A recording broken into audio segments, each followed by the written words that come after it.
आफ्ताब भाई, तो मैंने आपसे पूछा था, तो आप ये बताएं, तो आप तालीम मुकम्मल करने के बाद अभी जो क्या कर रहे हैं, कहीं जॉब कर रहे हैं या क्या आपके जो जॉब कर रहे हैं तो कितनी आपकी इनकम है? मैं फ़िलहाल अभी मैंने बताया मैंने बीएस की है, तो उसके बाद मैं सॉफ्टवेयर इंजीनियरिंग की जॉब कर रहा हूँ एज ए वेब डेवलपर। इनकी वेबसाइट्स डेवलप करता हूँ। तो आमदनी तो खैर अल्हम्दुलिल्लाह ये भी है कि जब हम पढ़ रहे होते हैं तो उस वक्त हमारे पास हम 10 से 15 रुपए भी हमारे लिए बहुत होते हैं। जब हमारा लेवल बढ़ता जाता है तो फिर वो पैसे ही तो वैसे अल्हम्दुलिल्लाह शुक्र है अल्लाह का यार, बस इतने 40-50 हज़ार बंदा अपनी सैलरी से बंदा कमा लेता है। उसके बाद हाँ, अगेन वही बात कि अगर आप काबिल हैं तो आप घर बैठ के भी काम कर सकते हैं। जैसे मैंने बोला कि आप मैक्सिमम 8 घंटे काम करते हो, उसके बाद आप 16 घंटे फ्री हो। 16 घंटों के अंदर भी आप 4 से 5 घंटे और काम करो तो अच्छा खासा, जैसे जो सोचा होता है हमने कि बंदा तकरीबन कोई 70-80 हज़ार लाख रुपए के करीब बंदा पहुंच जाता है सुकून से। तो ये एक तो जो कहते हैं कि पढ़ने से क्या होगा, उनको बंदा बताए कि ये स्टडी से ही मैंने मेरे जहन में आया ना। जैसे मैंने पहले बताया कि बंदे को पहले नहीं पता होता कि मैंने क्या बनना है। जैसे बंदा पढ़ता जाता है उसको समझ आती जाती है कि मेरे फ़लाँ चीज़ मेरे लिए बेटर है, तो मैं वो करता जाता हूँ और वो होता जाता है सीन। तो पढ़ने से ही मुझे पता चला कि ये फील्ड मेरे लिए अच्छी है, तो पढ़ने के बाद ही मैं डिसाइड कर पाया ना। जी जी तो जी। लिहाजा एक पॉइंट तो क्लियर हो गया कि पढ़ने का फ़ायदा है। बिल्कुल बिल्कुल।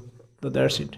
तो ये तो ठीक हो गया। तो अभी थोड़ा सा ना बता दें कि जैसे आप एजुकेशन कर रहे थे, तो जो पहली क्लासें होती हैं, कह लें कि एक प्राइमरी से लेकर मिडिल तक या मैट्रिक तक, तो इन क्लासों में बहुत सारे जो बच्चे हैं ना, वो कह लें कि वो एजुकेशन जो है ना स्कूल छोड़ देते हैं। तो बहुत सारे बच्चे जो है ना इन क्लासों से जो है ना मैट्रिक से पहले पहले वो जो है ना स्कूल छोड़ देते हैं।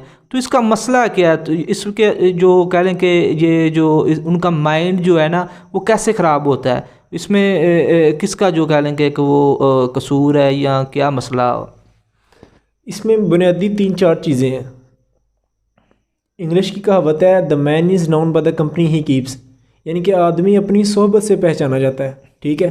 सबसे पहले तो बच्चे जिस उनकी जो सोसाइटी है वो मैटर करती है कि वो कहाँ उठ बैठ रहे हैं, उनकी सोसाइटी कैसी है। आजकल देखा है आपने, तो सबसे पहले तो वो हम देखेंगे ना।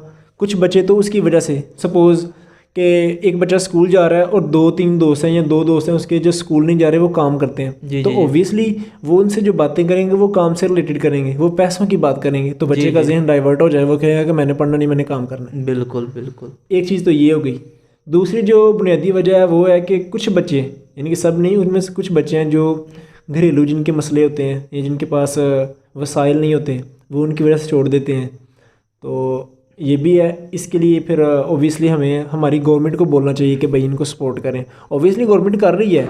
आजकल जो हमारे गवर्नमेंट स्कूल हैं उनके अंदर डजेंट मैटर कि आप बहुत ज़्यादा फीसिस नहीं है। वो ओबियसली जब हम कॉलेजेस वगैरह से फ्री होकर यूनिवर्सिटीज़ में जाते हैं, अगर आपका किसी अच्छी यूनिवर्सिटी में एडमिशन करवाना है तो आपको फ़ीस की ज़रूरत है। उससे पिछले लेवल पे इतनी ज़्यादा फीसिस नहीं है।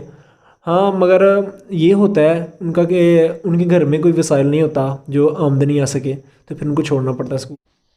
तो आफ्ताब भाई, आप जो है ना कुछ पैगाम दे, हमारे जो भाई हैं ना छोटे पढ़ रहे हैं, तो कह लें कि जो मिडल के मैट्रिक से जो पीछे हैं, तो या जो मैट्रिक तक हैं, तो उनके ऊपर जो है ना कह लें कि एक ज़्यादा फोकस होना चाहिए। क्योंकि जब मैट्रिक से आप ऊपर जाते हैं तो इंशाल्लाह ऑटोमेटिकली आपका जो माइंड होता है ना, कुछ ज़हन होता है, तो वो एजुकेशन की तरफ जो है ना ज़्यादा उसको जो है ना जाता है।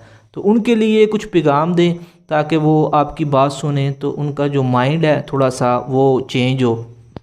जी जी। सबसे पहले तो मैं ना बच्चों के घर वालों को ये कहना चाहूँगा कि बच्चों को हर वक्त मोटिवेट रखा करें। अगर उनसे कोई गलती भी हो जाए तो उनको बड़े अच्छे अंदाज से, बड़े आसान तरीके से समझाया करें कि ये है और ये इस तरीके से होना चाहिए। अगर तुम इस काम को इस तरीके से करोगे इसमें तुम्हारा फ़ायदा है, तो तुम्हारा फ्यूचर बेटर होगा इसके ज़रिए ना। तो आपने सुना है वो एक जिसने मेरे ख्याल से ये वैक्सीन दरियाफ़्त की थी ना सबसे पहले, तो वो एक स्कूल में पढ़ता था, साइंटिस्ट उसका वो साइंटिस्ट था। तो उसकी जो माँ थी ना, माँ, वो एक दिन उसके ना स्कूल से लेटर आता है कि पता नहीं उस लेटर के अंदर क्या लिखा होता है। बच्चा पूछता है माँ से कि माँ इस लेटर के अंदर क्या लिखा हुआ है। तो उसकी माँ बोलती है कि बेटा इस लेटर के अंदर लिखा हुआ है कि जो तुम्हारा बेटा है ना वो बड़ा लायक है और हमारा स्कूल जो है ना वो इस काबिल नहीं कि इस बच्चे को ना हम पढ़ा सकें, हमारे टीचर इस लायक नहीं, तो लिहाजा हम आपके बच्चे को ना अब इस स्कूल में नहीं रख सकते, तो आप इसको किसी और स्कूल में एडमिट करवा दें। तो बच्चा इतना खुश होता है कि मैं इतना लायक हूँ, उसकी माँ किसी और में इस स्कूल में दाखिल करवा देती इसको। तो वो जो बच्चा है ना बड़ा जब होता है ना तो वो एक्सपेरिमेंट्स करता है, बड़े एक्सपेरिमेंट्स करता है, उसके बाद किसी के एक्सपेरिमेंट में कामयाब होता है तो वो उसको साइंटिस्ट का लक़ब मिल जाता है। उस वक्त तक उसकी जो माँ है ना उसकी डेथ हो चुकी होती है। तो अब एक दिन ना वो अपना कोई सामान देख रहा होता है तो उसको ना एक लेटर मिलता है, लेटर, और जब वो लेटर पढ़ता है तो वो पढ़ के बहुत रोता है। रोता क्यों है, उसके अंदर लिखा होता है, और वो ये वही लेटर था जो उसकी माँ को उस दिन वो स्कूल से मिला था, और उधर लिखा हुआ था कि आपका बेटा बहुत नालायक है, हम इस बच्चे को स्कूल में नहीं रख सकते। मगर उसकी माँ की मोटिवेशन देखे उसने बोला था कि आपका बेटा बहुत लायक है, हमारे टीचर इस काबिल नहीं कि इसको पढ़ा सकें, लिहाजा आप इस बच्चे को किसी और स्कूल में दाखिल करवाएं।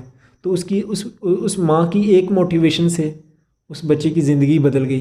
तो आप अपने बच्चों को मोटिवेट रखा करें ताकि उनके अंदर पॉजिटिव सोचने की सलाहियत पैदा हो। एक तो ये, दूसरा ये कि जो मेरे भाई हैं, जो बहनें हैं, जो छोटे बच्चे हैं या जो पढ़ रहे हैं, उनके लिए ये कि आप देखें कि हमें यानी कि देखें पढ़ने में और समझने में या शऊर में कितना फ़र्क है।